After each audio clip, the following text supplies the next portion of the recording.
biteye ubwoba, M23 yemeye kurekura Uvira ku bw'amasezerano yasinye. Haritegwa iki? Kugira ngo ibyemere ni iki igamije cyangwa se ni ibihe bibyihishe inyuma kugira ngo yemere kurekura Uvira? Ibyo yasezeranyijwe nibidakorwa ni iki kizakorwa ko yo yemeye guhara Uvira ikayirekura? Tugiye kubireba ndetse n'ibizaba nyuma y'uko irekuye Uvira, ni ibintu byinshi bigiye kuba bikomeye biteye ubwoba. Igihe tugiye kubana twa Buda Bin Habineza TV, kora subscribe kugira ngo ibiganiro byose ujye ubibonera ku gihe. Ndagushimiye wowe ubana natwe muri byose. Reka dutangire n'itangazo ku buryo burambuye.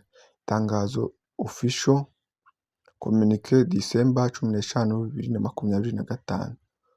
The Alliance Fleuve Congo Mouvement du M23 ni AFC ya M23 hereby inform the international and national community.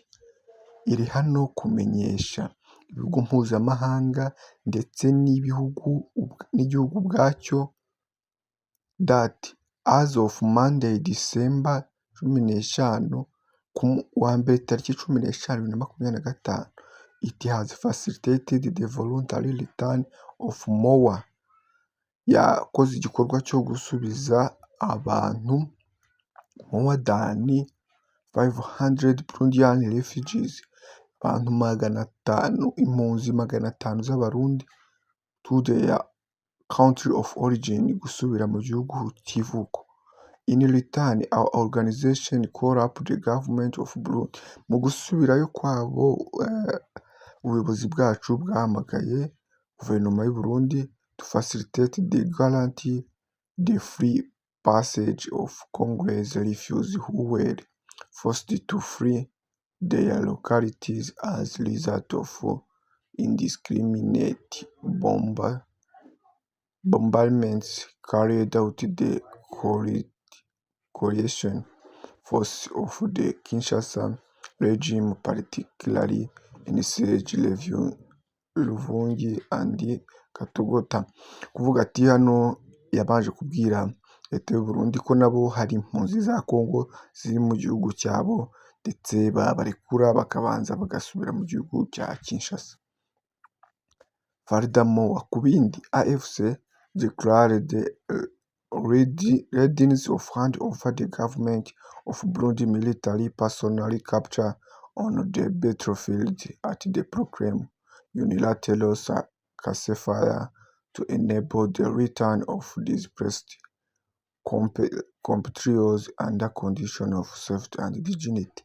Kuvuga ko yarekuye abasirikare b'u Burundi yari yafashe ikabemerera gusubira mu bihugu by'iwabo. About armed group hosted of Burundian, ndetse n'imitwe cyangwa se amatsinda ya gisirikare regimes that remain active in Democratic Republic of Congo, basigaye muri Repubulika ya Demokarasi ya Congo, assure that will not allow to such group and liberatory abaha uburenganzira bwo kwigaragaza no gutaha. Areas are based for many hostile acts likely to be under good neighbor relation between our two countries, kugira ngo babashe gutanga amahoro mu bihugu byombi. AFC strongly condemn the continued attack against densely populated areas carried out by the coordination forces of the Kinshasa.